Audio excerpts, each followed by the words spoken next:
Welcome to the Silver Screen Podcast. I'm Jared Boomer. And I'm Katie Gainey West. This is a podcast about movies and pop culture. And today we have a little bit of a special episode.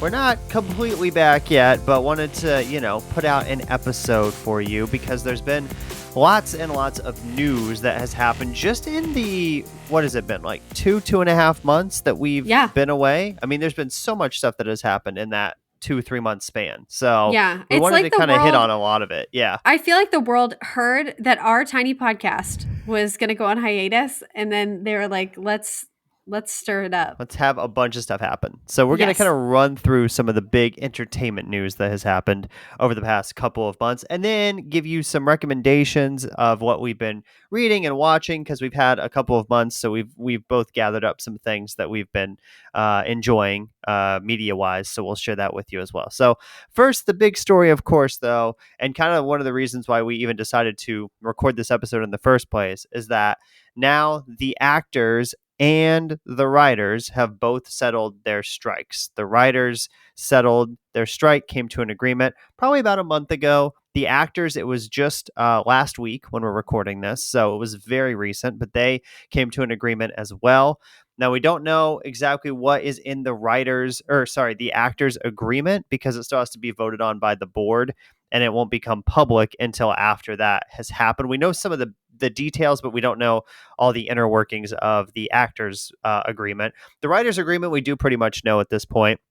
And basically what the writers wanted was they wanted some more money, especially if their show is on a streaming service. They wanted to be paid extra and gain residuals if their show performed well on a streaming service. So now the streaming services are going to provide that data to the Writers Guild. And I think it's if the show is watched by 20% of the subscribers for that streaming service, like within a certain period, they will make extra money off of it. It's something like that. I can't remember the exact details, but they basically are going to get some more money for streaming shows, which is one thing that they definitely wanted. And then the other big thing that the actors were kind of bargaining for was the use of AI in scripts and screenplays and things like that. So they've gained protection from AI being able to write episodes of television or movie scripts or something like that. So those are the big things that the writers wanted. The actors, kind of the same things. I think they have some more stuff in there, and how they're going to get paid from streaming services is a little bit different because I think they might be getting paid more just because, think about it, if you're going to watch something, you're probably going to watch it because your favorite actor or actress is in that, that kind of sells the show. Whereas the writing is essential for a good show, but you're not going to watch something usually because somebody wrote it, unless it's like a very famous writer like Shonda Rhimes or Aaron Sorkin or something like that. But the actors, I think, are going to get more money from streaming services because that's normally why you choose to click on something on Netflix is, oh, this person that I really like is in this. So then they also gained protection against AI as well in terms of what AI can be used and what it can't be used for on the acting front. And also they gained protection for background actors too, like taking actors or clips or computer generating background actors. Basically, they've got some things in there. I heard about that too. They've got some things in there about that as well, where they've protected against that. And if they want to reuse something, they have to let the original actor know and compensate the original actor, and the guild has to be made aware of it and everything. So that's a general summary of what I know about the actors and the writers' strikes. So I don't know anything beyond that. I appreciate so much like what you said, because I thought what was so interesting about the strike in general was I didn't realize how many things had to do with this strike. Like, I understood what they were fighting for. I understood the whole AI argument and was in full agreement of this, but I didn't realize it affected things like promotion and stuff. And I think we talked about it before we went on hiatus, but that was really interesting. And I, of course, watched Timothée Chalamet host Saturday Night Live this weekend. And he even talked about it because people couldn't post about any of their movies coming out. They couldn't post pictures. They couldn't be at a press event and then post about it. And then there were some people, if they had small independent films, they could get like an waiver. Exception. Yeah. A waiver so that they could talk about it in limited capacity. But it's just interesting to see all of the different things that it affected. And I'm just so relieved it's over. Yeah. Mm-hmm. And the only fun connection I had to it, I had told Jared this, but the night that my child was born, because the original, the writer's strike, they said it ended and then it didn't end. Like they had to keep, like Jared mentioned, they had to keep working on it. But X, which is formerly known as Twitter, there was something put out.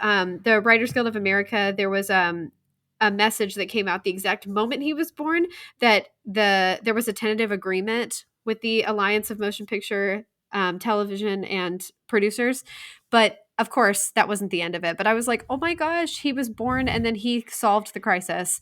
But no, alas, he didn't. But I'm just so glad it's done. Because, Jared, I was even thinking, like, how are they going to do the Academy Awards? How are we Yep. going to have, like, top 10 lists and all these other things for the rest of the year? And then I even worried about things like award shows aren't the most important, but I thought, what if someone's waited their whole life to hopefully win an Oscar, and then somehow you have to campaign in the same year as somebody else because they had to combine like 2 years or something? So I'm Yeah, relieved it's done. and people, like, speaking of the Oscars, like, actors could not campaign either. So there was, they weren't going on talk shows, they weren't doing interviews with magazines or, these screening events or anything like that. Now they obviously can do that because the strike is over and obviously still has to be voted on by the members for SAG-AFTRA, but the board voted on it and the board passed it. So it's going to take effect anyway. Doesn't really matter what the members vote, but I'm sure the members are going to accept it. The writers' strike, I think like 98 or 99% of the members accepted the contract, so it was like overwhelming support. So I'm sure when the actors vote on it, it'll be kind of the same way. So, another big news item that happened while we were gone, which was very sad, is that Matthew Perry, star of Friends, passed away at the age of 54 after an alleged accidental drowning. This happened on Saturday night a few weeks ago. It was like 8 or 9 p.m. when the news broke, and it was just everybody was just shocked that I was talking to. One, because he was not that old. Two, because it's kind of a freak way to die. A drowning, you don't expect that when somebody they're thinking maybe it was in his hot tub, possibly that he was in and possibly drowned while he was in his hot tub. So there's still a lot of things that they're trying to figure out about how the death happened. But I know the news was very shocking, to me and to you when we heard about Matthew Perry passing away. Yes, Jared told me. I am glad that it was you that told me. Like, I don't think I would Okay. have taken the news better if somebody else delivered it to me. I didn't think it was a sick joke. I was hoping it was a sick joke. I was hoping it was one of those hoaxes where they're like, hey, this person died, but really that was just a hoax, They're alive. Yeah. Um, Yep. yeah. And what I know, I've of course read obsessively about this. But they definitely said that it was his hot tub, like that he died there. Okay. And then they've already had the funeral. He's already been buried. The producers of Friends, they put out a statement. A lot of people have been sharing this quote because he even said, like, whenever he dies, which is kind of eerie that he did that. But he even said, like, whenever I die, I don't want to be remembered for friends, or I don't want that to be the first thing. That's what he said. He wants to be remembered for his sobriety and helping other people overcome substance use and battling addiction. But anyway, there's so many things I've read. Like, hot tubs can be so much more dangerous than we think about. Also, think about all the stuff his body had been through, regardless of what happened. Like, his body had been through so much trauma because of the abuse. Like, it could have been a heart attack that he couldn't fight off because of some previous damage from a drug. It could have been, and people apparently drowning. I know a lot of people know this, but you only need like 2 inches of water or something to drown too. So you never know how that could happen. It could have been that his blood pressure dropped when he stood up in the hot tub from being in it too long. All sorts of things. But they have said that at least they knew initially that there was no fentanyl or meth in his system. I personally hope, but I also don't think he relapsed. I think this was probably like a heart attack or something like the blood pressure thing. Yeah. But we won't know for a long time. Hmm. And regardless, though, I think he's remarkable for speaking up about addiction and being so candid. Even about how stupid he was with so many decisions with his body and stuff. But he helped an alarming amount of people. He was very talented, and he was my very favorite friend too. So I will really miss him. But I do think he got a lot more years than he could have, considering all the times he had Hmm. near death experiences. Yeah, and I think the thing you mentioned about the hot tubs is a good point. Like, if you are in one, be safe, be aware of your surroundings because you're not supposed to stay in those things for hours and hours at a time. And like you said, with his heart already probably being not at peak capacity due to some of the things that happened earlier in his life. That may have had an effect as well. So it is also very eerie that his last Instagram post was a picture of him in his hot tub. So that was like a week before he passed away. But that was when I went to his Instagram and saw that. That was kind of an eerie thing that happened as well. So, but rest in peace to Matthew Perry, again passing away at the age of 54. Also, another thing that happened after we took our hiatus is a big celebrity relationship began between Taylor Swift and Travis Kelce of the Kansas City Chiefs.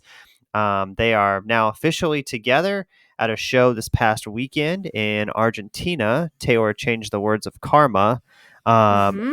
and sang it about Travis Kelce. And so Yes. that was, and then ran off stage and gave him a kiss, which was well documented all over the internet. So I would It say was they have beautiful. officially hard launched the It was a relationship hard at this launch. point. Yeah.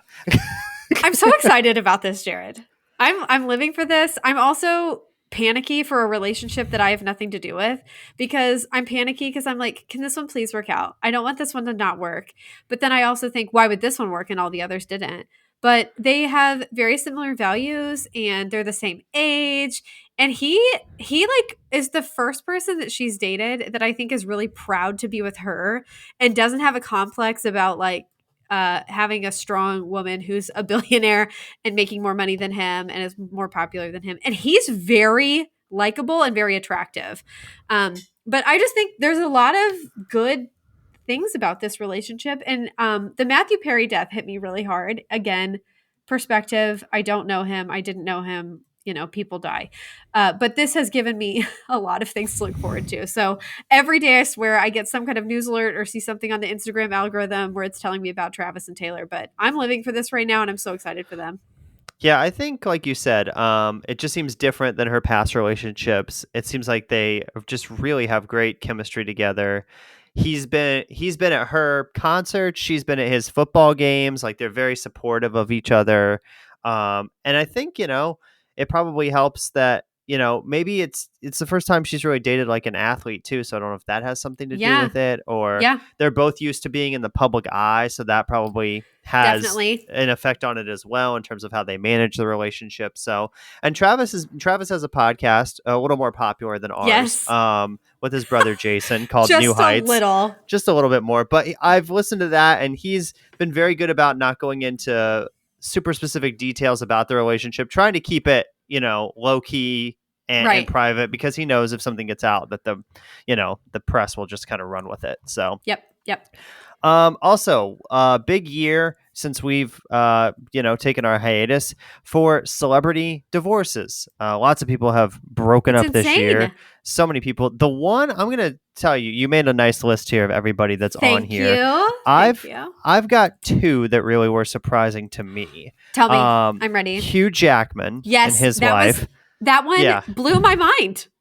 And then the other thing that we found out just a few weeks ago is Jada Pinkett Smith gave this like interview, or did a couple different talk She gave shows, like and 30 interviews. and she was like, about I this. haven't been with Will Smith for 10 years. And so that makes the thing that happened at the Oscars where Will was like, keep my wife's name out your bleeping mouth, so much weirder. Yeah. We didn't need it. It never even had to happen. I don't understand.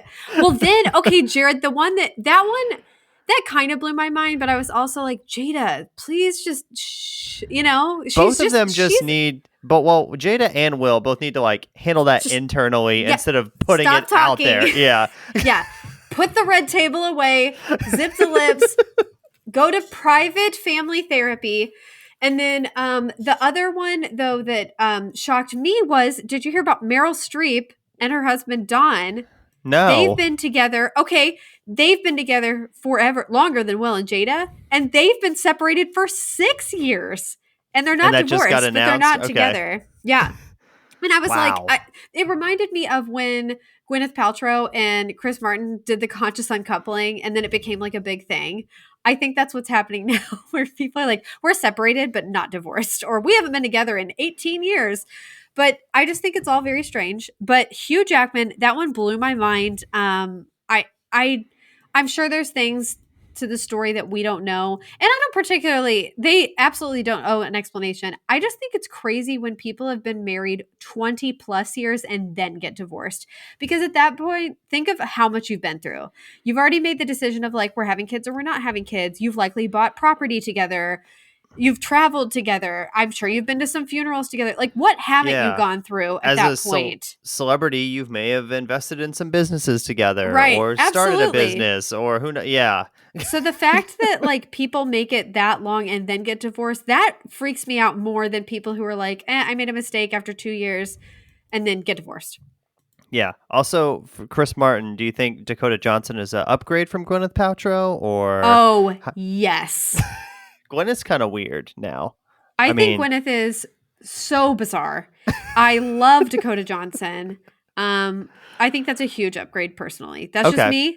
But yeah. I think he kind of saw that before all of us kind of saw it. Yeah. And so he got lived out. With her. Yeah. And he was like, I gotta go. This is odd. Yeah. And now we're kind of starting to see over the past couple years all of the weird stuff that she's into. So we also had some engagements and marriages as well. Channing Tatum got married, so congratulations to him. No, he got engaged. Oh, sorry, engaged. Yes, he's engaged to Zoe Kravitz. Engaged. Yes, but I'm excited for them. I really like them together. Mm-hmm. But the one that I thought was wild. Now I'm second guessing myself if they got married or.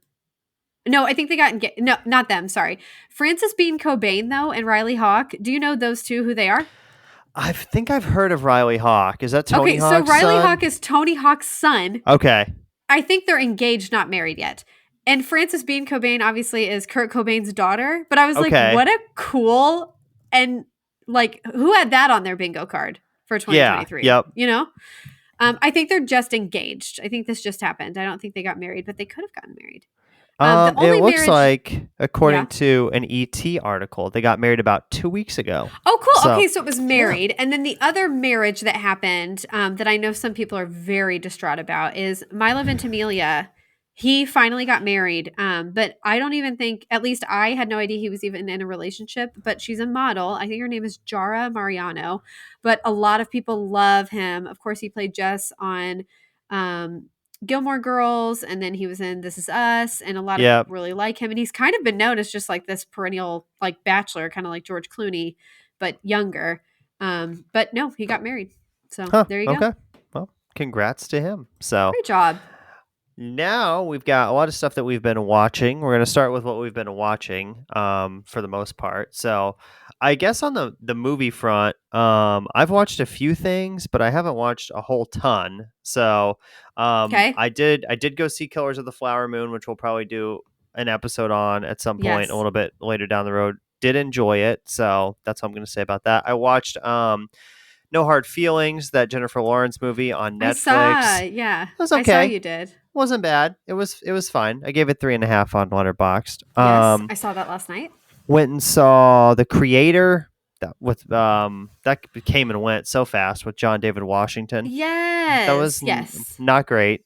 And then I watched Theater Camp on Hulu. That was really funny. Okay, that one actually really solid. That one looked funny. And then, as part of the Heartland Film Festival, I saw American Fiction with Jeffrey Wright, which is supposed to be like an Oscar contender for this upcoming year. Yeah. And that was pretty good too. I don't think it's trying to be like a commentary on things and funny and stuff. And I think some of that works and some of it doesn't. But I thought overall Jeffrey Wright's performance was very good in that, and I enjoyed it. So that's kind of quick movies.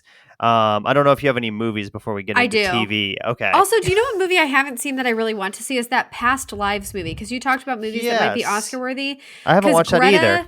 Well, Greta Lee is the actress in it. She is a main character in The Morning Show, which I really like on Apple. And so I'd really like to see Past Lives. I think it would make me cry a lot, though, based on just knowing what it's about. But anyway, I watched a couple things, Jared. I watched Dr. No, which is the first James Bond movie with Sean Connery. Okay. That was on Prime, if anyone's wondering. But I also had a friend lend me their collection of James Bond films before Daniel Craig, so I'm trying to get through them. I also finally watched Megan, the horror film. Oh, did you? Was it any good? It's okay. I gave it a Okay. 3. I don't like horror films in general. We've talked about this. I like suspense. I love a thriller. I'm into that, like Hitchcock and stuff. This, I will say, was scarier than I expected it. And it wasn't nearly as bad as I thought it was going to be. I think, if I had to sit down and watch a horror movie, that was a good one to watch. Okay. So it wasn't bad. And also what is good about horror films, they're short. So it's not like you're They committing are. to. So that was good. I did also watch the only other movie I thought of. So Megan. Oh, I rewatched because you and I had talked about this. This came up on one episode, and I was like, I'm just going to rewatch this. The Nice Guys, that movie with Ryan Gosling and Russell Crowe? thank you, Russell Crowe. Yes. Couldn't think of it. Yeah. I don't know why this came up, but I remember I really dogged on it in an episode of our podcast, and because it's definitely the movie I was thinking of, but it had been so long since I watched it. And then when I rewatched, because it was on Netflix, Okay. and I thought, okay, well, I'm gonna watch this again, just give it another shot because I've had time at home to do that. And it wasn't nearly what I remember it being. Like, it wasn't nearly as bad as I thought it was, but it's super violent, like much more than I remembered, and had a lot of sexual content, which was fine, but it was like pretty graphic, where I thought, oh, well, I'm surprised I don't remember this. But also I can see how it's like not a family film, but it was fine. It wasn't Okay. nearly as bad as I thought it was. And it was like a fun buddy film noir type movie. But I also think Russell Crowe just turns me off so much that I don't really want to watch him in a film. But Ryan Gosling was great in that part. And I did forget how funny he was in that role. So those are the Yeah. movies I've Okay. watched. Cool. All from home. The only other movie I had that I forgot to mention was A Haunting in Venice, that new movie that came out a couple of months ago.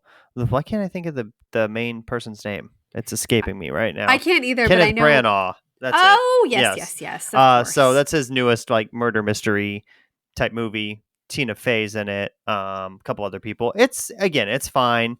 I don't think it's one, and it's out of theaters now. But I would have said while it was in theaters, I don't think it's one that you have to go to the theaters to see. It didn't do anything that was like, wow, this looks really cool on the big screen. But right. if you have a chance to watch it on streaming, which I'm sure it'll be there soon if it's not already, I might check it out. So I haven't. Yeah. I will say I have not watched the other two Kenneth Branagh, Agatha Christie movies. I did not see Murder on the Orient Express Ooh, that one or was Death good. on the Nile. I Okay. liked Murder on the Orient Express. Some people really didn't like it, but I did. But I Okay. like that kind of movie too. Yeah, and then I did not watch Death on the No, Nile I heard that was either. bad, so I didn't Yeah. waste my time. And Armie Hammer was in that, and they kind of just had to Gross. cover that up. Problematic. So, yeah, okay, Yes. on to TV now. Some Yes. of these things we have both been watching. Let's start with the Golden Bachelor. Oh on my Hulu. gosh, Jared, it is the most magical thing on TV.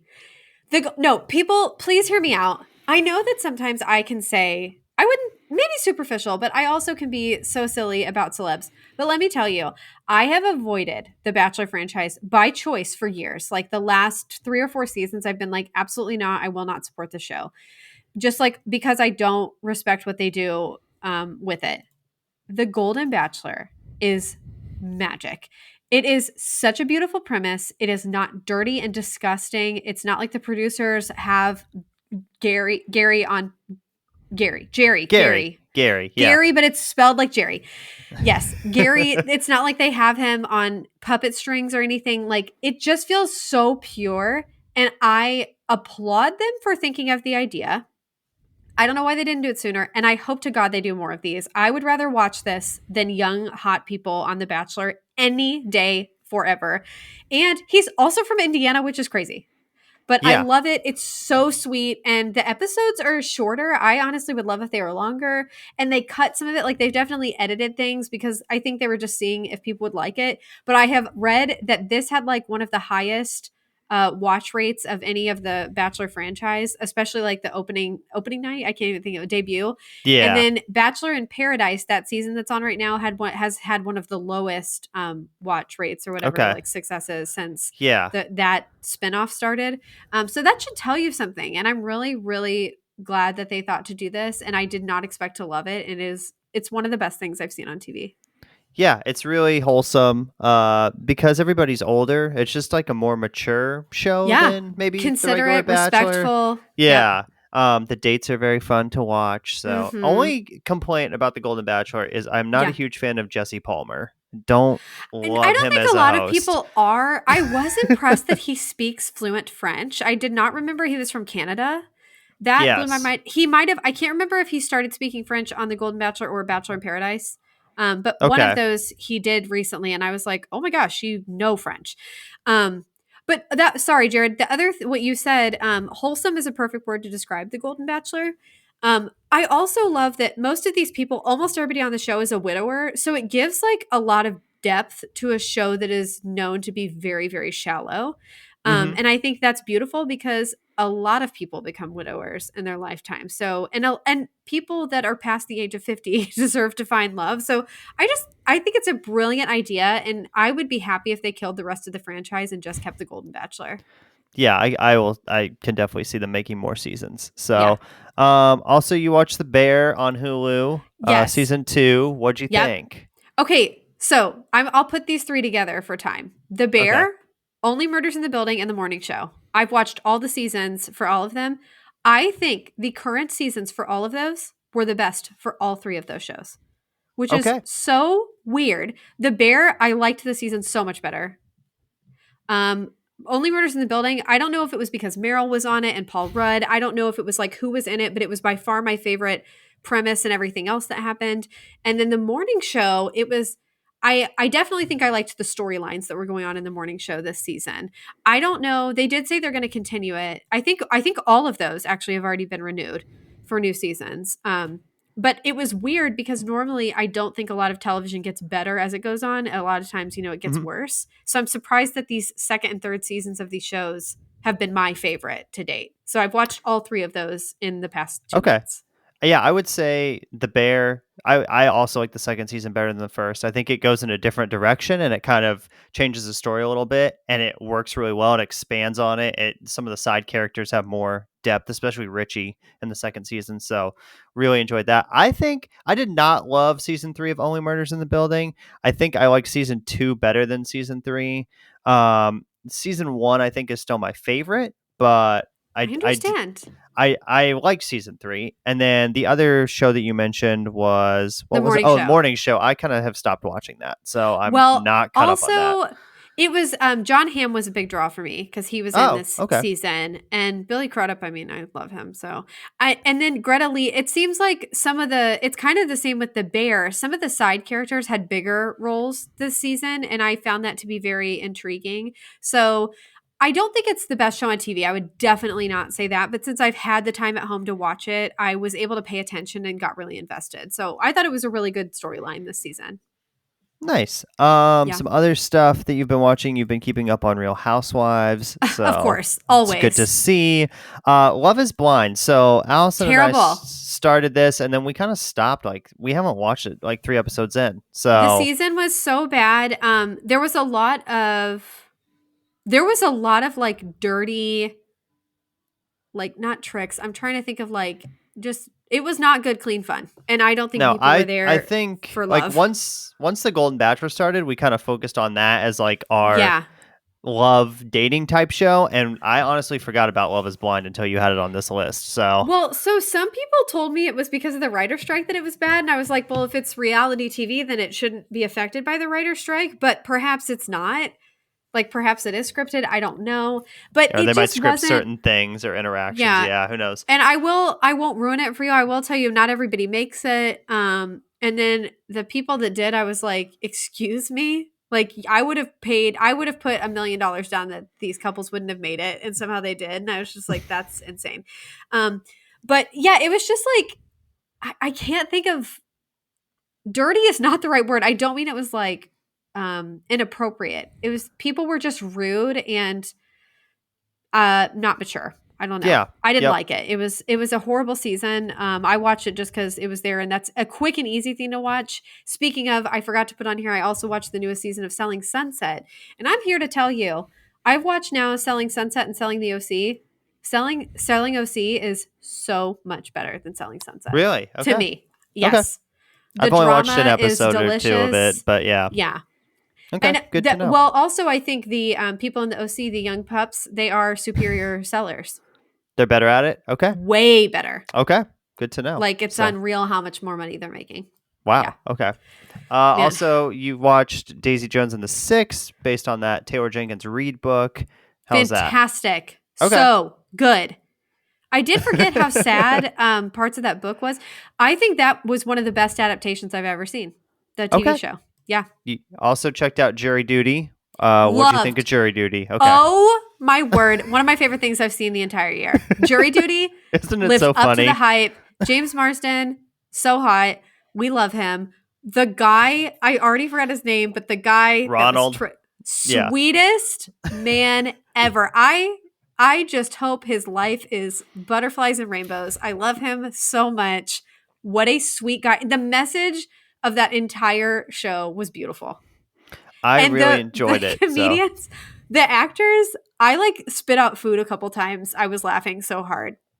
Like they just caught me off guard. It was it so was good. really interesting too, because like the last episode kind of goes into the detail on like how they shot it and how when Ronald would do things, they would have to adapt or adjust kind of on the fly. Like it shows these people just sitting in a conference room basically with like, they're talking to the talent through in-ear IFB things to kind of adapt as Ronald is doing things. But I thought it was really like it's really innovative kind of how they did it. It's a tough show to pull off. It could have been a very boring show very easily, but it wasn't, and it was funny. And I think partially Yeah. that's due to having Ronald and just how great he was, but also having James Marsden in there and that whole star factor of like, I'm going to be on a jury with James Marsden. Like this is kind of Yes. wild. So It was great. Jury yeah, Duty is one of the best things I've seen all year. So if anyone is listening to this, basically Real Housewives, I stan it. I love it so much.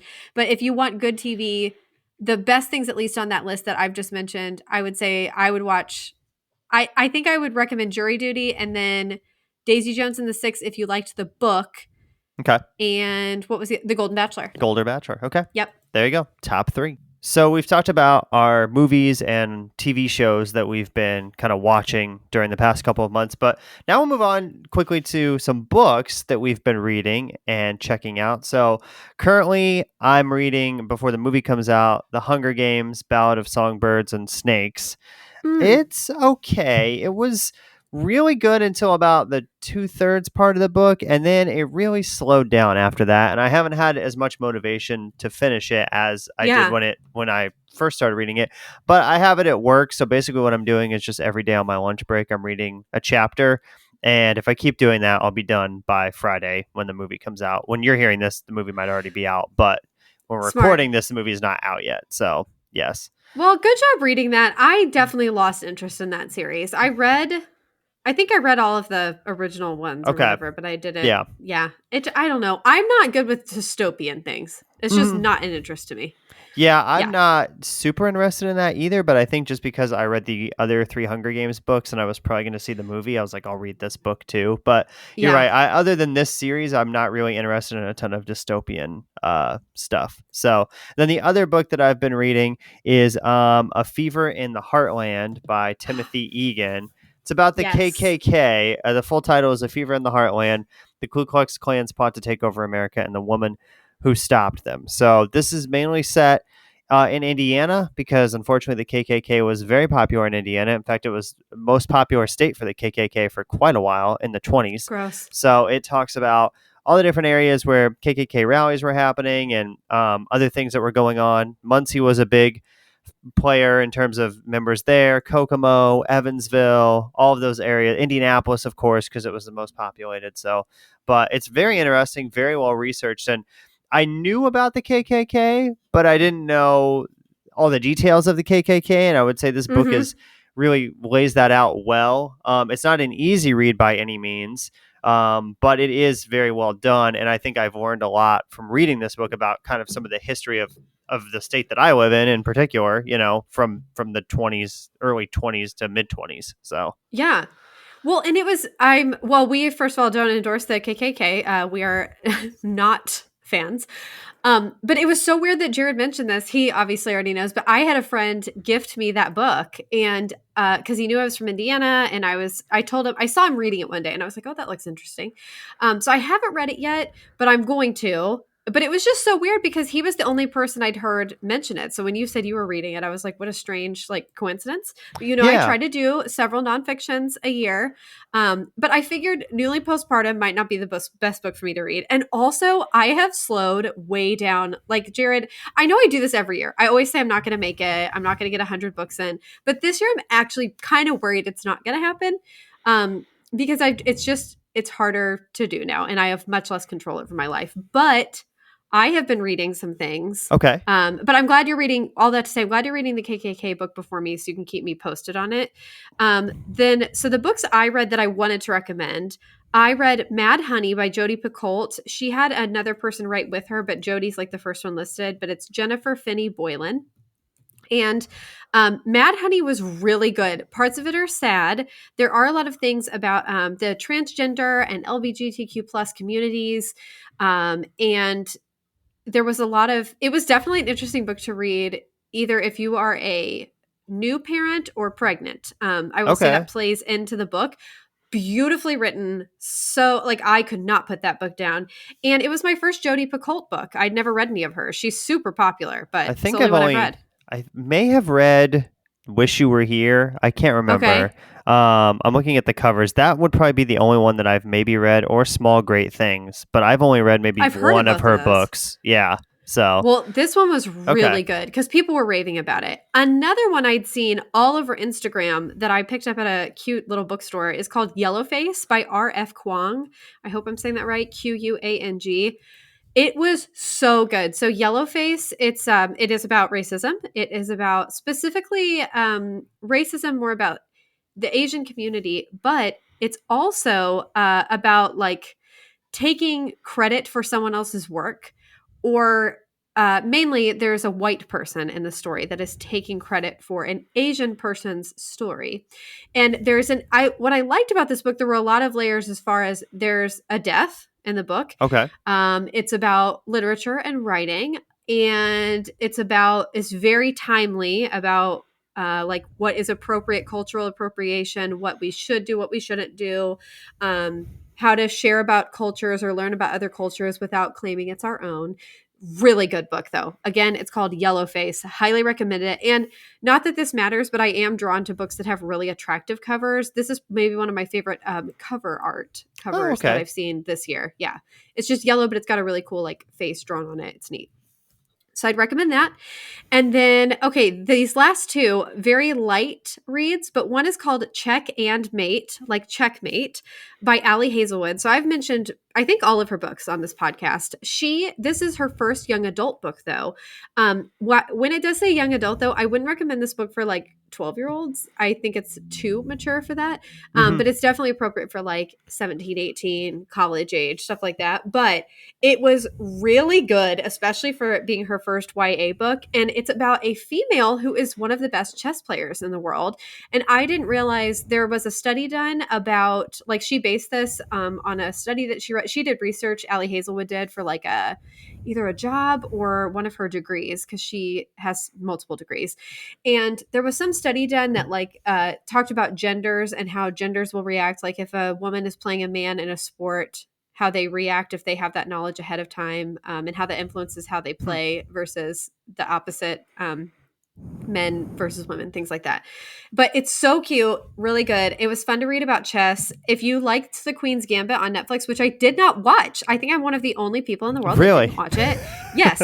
But if you liked it, I can guarantee you'll like this book because it's very much talking about that kind of a situation in the history of chess and women in chess. So Anya Taylor-Joy is going to come to your house and be like, watch The Queen's Gambit. So. And they're going to do another season, I saw. Are they? I don't think they need to. I think okay. Well, can you fact check it? Because I think they just announced that, like within the last week. Okay. And then, okay, my last one is The Woman in Me by Britney Spears. So this has been all over social media. So I must say, I gave it 3 stars on Goodreads, but I'll tell you why. If you love Britney Spears and you're a lifelong fan like I am, you're going to enjoy the book. It's going to give you what you want. It's going to spill the tea on a lot of things. You get to hear what Britney's thoughts are on all the things that have happened in her life, controversial or otherwise. However, if you are looking for a book with a lot of depth, a lot of technically good writing and stuff, this ain't it. clear there was definitely not a ghostwriter for this one. Like, you can tell Brittany wrote this. You can take that sentence that I just said as you wish. I'm not gonna expand on that. Just you can tell Brittany wrote it. And it definitely spills the tea on her family and Justin Timberlake and everything like that. However, it was hard to read and know that she wrote it because there's definitely mental illness at play, and you can tell in the book. That's what yeah. And also, if you're someone that like is looking for a Pulitzer style writing, or a book that's going to be like technically brilliant, this book is not going to be that for you. But if you love Brittany and you want to hear her thoughts, and you're just, you've always enjoyed Brittany, this is a great book to read. And I read it in 24 hours. So that should say something. Allison has been listening to the audiobook, which is not Oh, read by Brittany, but with is read Michelle by Williams. somebody else. Yes, Michelle Williams. Yes. And that what you said about the writing was the first thing Uh-huh. that I noticed just from overhearing 5 minutes of it, is that it was Yeah. just a different level than maybe some other It's books. jumbled. Yeah, it's jumbled. It could Yeah. have really used like an editor maybe, just to Yes. not to change what she's saying, but maybe to just Mm-mm. go in, and maybe there was, but I think some of the sections could have been cleaned up maybe just a little bit, at least from the parts that I've overheard. But it is interesting. I mean, Yeah. it's a direct account from Brittany, and I haven't read or listened to the whole book, but Allison has really enjoyed it, she said. But Yeah. again, I think like you said, it's just that was the first thing that stood out to me when I overheard part of the audiobook, was just the text was not really up to par with some other Mm-hmm. books maybe. So Well, and the last thing about it is she'll say things that are intriguing. Like, I want to know more about, like, one of the sentences in the book, she says, like, my dad was an alcoholic. And then she just doesn't really okay. expand on certain things. Like, she'll bring something up, like she brings up, okay, I know a good example that I wanted to know more about. She talks about Christina Aguilera, brings her up a Okay. handful of times. Doesn't say any details, just says Christina was being mean. And then doesn't explain how she was being mean, where they were, if she was provoked. There's no details with it that also don't back up the claim. So you're like, are you just saying that Christina was mean, or did Christina actually do something to you that was like inappropriate and rude? Mhm. So there's just not a lot of explanation for things. It's very jumbled. It seems like it jumps Yeah, around a lot too. Like she'll go from it one does. thought to another. Like I overheard a part where she was talking about going out with Paris Hilton, and how they got drunk, but she went from like that to something else, and then back to the Paris thing, and so it was hard to follow. At least again, and I wasn't totally paying attention. It was just Allison had it on while she was making dinner, so I overheard some of it, but still, it wasn't. I think, like you said, it's kind of jumbled and mismatched in some places. So, Yes. also, no Queen's Gambit season 2. That was, I Correction. guess, just a rumor that came Wow, out. I So, fell for it. I fell for everything. and then you asked about House of the Dragon season 2. I'm Yes, pretty because sure that was that the is other one. coming. Okay. Yes, that is definitely a thing. No release date yet, but Okay. it looks like actually, Variety article from the other day, early summer 2024 on Okay. HBO. So that is happening. That is a Got it. thing. But Queen's Gambit season 2 not happening, at least not at this point. So Yep. And I know for sure the two that I know that I talked about like previously in this episode, the morning show I know has been renewed, and the bear for sure has been renewed yeah, for other the seasons. Bear season 3 is coming. I think Yep. Only Murders in the Building got a season I 4 bet. too. That's what So I think too. yeah. Yeah. So And then the other thing that happened that I didn't mention earlier, this just happened today. Matthew Perry, the Friends cast had not really said anything yet. They came up with a joint statement just saying like, we're going to speak in our own time. But today, which is the 14th of November, on Instagram, Matt LeBlanc and Courtney Cox did put out statements about him that were lovely. So if you are keeping up with that, or if you're as devastated as I am about Matthew Perry's death, go look at those. yeah, I saw that the death certificate was released, but no cause of death was listed yet Oh, as okay. they I was gonna continue. say there's no way they have the No, they autopsy don't back have a yet, cause of or death, the but they yeah released toxicology report. That's the death certificate, I guess. So I saw that got it. online. So, but yeah, still Got very it. sad, obviously, and It a is. shock to not only obviously his friends and family, but everybody that watched that show because it was so popular and still is very Yeah. popular in Netflix and other places. So Yeah. yeah. Oh, and then I read one other thing that was fun. That just made me more sad that he died. When you and I covered Michael J. Fox, the movie Still, earlier this year, his documentary and Parkinson's and his foundation and everything. And apparently when Matthew Perry first got the check when they became millionaires, when they started getting like the $1 million an episode for Friends and stuff like that, Michael J. Fox said that Matthew Perry wrote a big, quote, big fat check to the foundation, which I thought was really sweet. Because I think they were friends from, I don't know if it was Spin City or the West Wing. I know the West Wing they would have been involved in, but they were friends. So I thought that was also nice to hear. So it seems like he did a lot of good in his 54 years on Earth. Yeah, very nice. So sad that he passed away, but like you said, was able to have an impact while he was here, which is important. So yes. Okay, well, that's about it for this episode in terms of all of our news and recommends. Coming up next, we're still on hiatus, but we'll keep you posted if we have another episode come out. We do have some things that are about to come out on Netflix over the next couple of months in terms of streaming movies that will be out. Rustin is coming out soon, I believe. The Crown is coming out in 2 parts. Yes, Maestro will be out soon. The Killer, that new David Fincher movie, just came out with Michael Fassbender. I have not watched that yet.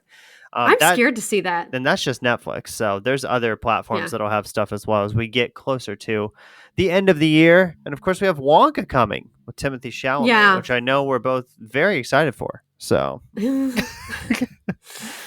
Oh, and the new Trolls movie is out this weekend, so gotta go see that. If it's got an NSYNC song in it, I'll go. That NSYNC song is pretty good. I'm not gonna lie. It was good. Yeah, I was just happy they got back together. Yeah, I'm happy they did something. Let's get the band back together.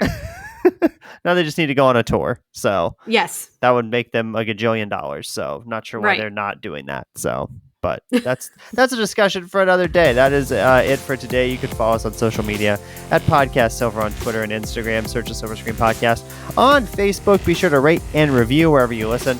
And you can see our Letterboxd profiles as well in the show description in your podcast app of choice. So you can follow us there too. And next time, we're not really sure yet. Stay tuned. Until next time, we'd like to thank the Academy.